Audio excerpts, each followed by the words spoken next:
So, have you ever found yourself falling in love with someone so madly that you feel like you want to kill them? Because if you answer yes to that question, then probably you'll find Etsuko to be very relatable. Hello and welcome to another book talk video. Today I am going to talk about this book by Yukio Mishima. It's called Thirst for Love. I read this book as part of my 2020 Asian readathon, and this was the first book that I used for the first prompt, which was let me think, read a book by an Asian author. Yeah, I that was a really easy prompt, but I'm not so sure why I find it so difficult to remember. This is a rather short book, and I think I was able to finish it fairly quickly within a few days, so that was great. What was not great, however, was that I gave this book 3 stars. So, in the standards of the book that I have for my book talks, 3 stars are generally the worst rating I could give for books that I feature in this kind of videos, because I could give 2 stars, 1 star for a book, but it usually means that I would end up dropping the book, DNF them, because 2 stars and 1 stars, they simply did not worth my time. And I actually just DNF one book this week, which was really devastating. It's kind of like me breaking up with someone. It was so horrible. It was so sad. But from a bigger picture, 3 stars isn't exactly the worst of the worst, because 3 stars is just average. It meant that I still had something that I liked with the book. It's just that the book wasn't really mind blowing. It was an incredible, and Thirst for Love was okay. It had a story that I could follow. It was fine, but that was it. It was just fine. It wasn't something that really wowed me. So Etsuko just moved into her father-in-law's house because her husband just passed away, and so she was a widow. And it was in her father-in-law's house. His name is Yakichi, that she becomes a kind of like a de facto mistress of Yakichi, and she isn't exactly rolling with that. She's not really having fun with it, and at the same time, Yakichi is really eager to get cozy with her. He is starting to make some moves on her, trying to kind of like seduce her, something like that. But the thing is, Etsuko just does not respond to those advances, because turns out she is actually in love with another person in that household, and that person is this young gardener servant named Saburo. He comes from a lower class background. He is just a really simple person, but he is hot. I mean, at least according to Etsuko. That is practically the main reason why Etsuko falls in love with this Saburo guy, because to her, he's hot. And the book actually opens with Etsuko buying 2 pairs of socks, which is going to be quite a motif in this novel. She buys 2 pairs of socks to Saburo, and one day she gives these socks to Saburo. And it was really awkward because Saburo is like this really poor person, and he isn't really sure or understand why is his employer giving him these gifts out of nowhere. It is just really weird, and I don't think Etsuko really realizes that, because she is just so blinded by her passionate love for this hot gardener. So she gives him this present of socks, and Saburo accepts it, but turns out later in the story he actually throws it away, and Etsuko finds out that he throws the socks away, and she starts to question what's the whole deal was, and she starts to become more and more unstable, and she becomes even more unstable when she finds out that Saburo is actually kind of in a relationship, but not exactly a relationship, with another servant girl named Mio, and Saburo actually impregnates her. And while the relationship between Saburo and Mio isn't exactly this wonderful romantic love relationship, it really messes with Etsuko's head, and she just becomes more and more unhinged as the story progresses. And later we see what will happen when she finally confronts Saburo with her feelings and her confessions, and how Saburo acts to that. And the ending isn't really pretty. One thing that really strikes me the most with this novel is that Etsuko is just a really, really unlikable person. I just can't see any reason why I would root for her.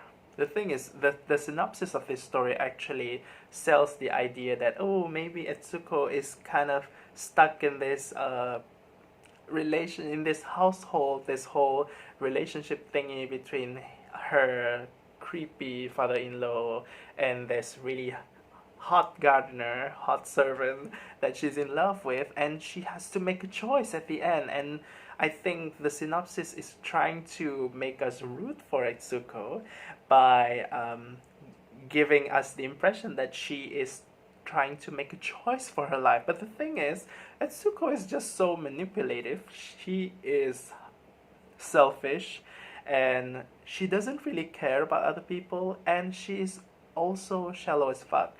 The main motivation of her being in love with Saburo is simply because of Saburo's youth and physical attractiveness. We don't see any instance in which Etsuko and Saburo gets to know each other. Even their interaction between each other, which is typically hindered by the fact that they are of different classes and they are actually employer-employee, kind of makes their interaction is always so awkward, and they don't even know each other well. Even Etsuko does not know a lot about Saburo, but she is all crazy about this person. And I just find that really weird. And I don't see how anyone could like a character like that. Therefore, I just find Etsuko to be this really, really annoying character that I just want to get over with. But I get that books can also contain characters that unlikable. It can work for many stories, and I think it's fair for a book to have unlikable characters. Even a cast of unlikable ensemble characters, it may also work. And I think for this book, what it the main reason I don't really find it really great is not the fact that it has unlikable character like Etsuko, but the fact that the writing sometimes feel a little bit slow and boring, especially at the beginning of this novel. While I'm reading this book, I'm more interested to know about what is Etsuko going to do, what is her ultimate target, and how is she going to achieve that, and also what is going to happen at the end. But at the same time, I also want to know why Etsuko acts the way that she does, which is I just want to know the motivation behind her actions. And I believe it kind of explores that a little bit with bits of flashback on Etsuko's life when she still has her husband, when she was nursing her husband while he was sick of typhoid fever.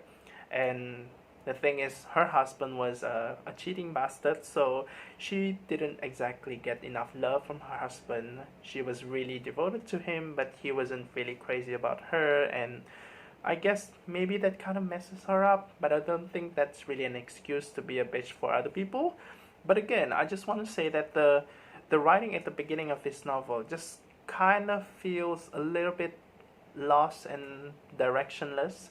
It's kind of like you know that you're going towards a particular destination at the end of the journey, but along the way you keep on making a lot of detours to other places on other things, going to the loo for 2 hours or going to shop for buy whatever thing. So you end up spending a lot of time and energy doing all of those minor things along the way, and when you get to the destination, you feel really tired. There were so many details talked about at the beginning of this book, which I thought really distracted me, and I wasn't really able to put a lot of my focus on the characters because it kept on talking about the other stuff that is going on with the character's life. And it was weird because this book is quite short, and yet I kind of have these comments about it.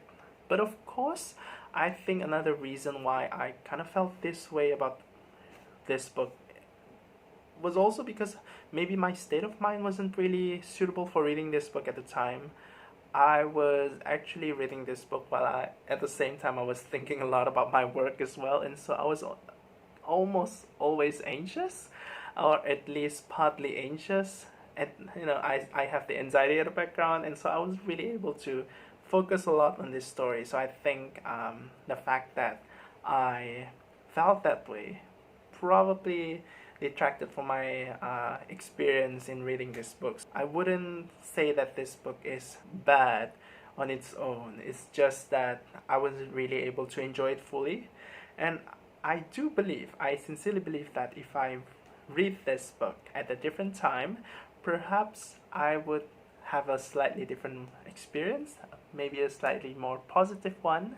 I'll be able to dissect the character better in my head and just pretty much experience it differently. But for now, given the circumstance of my life this month, this is my comment on this book.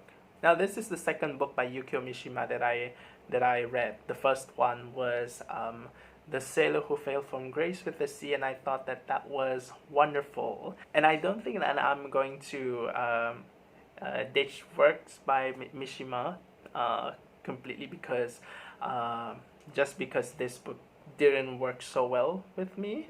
I think I'm still gonna try a bit of his work in the future, so Mishima is not completely out.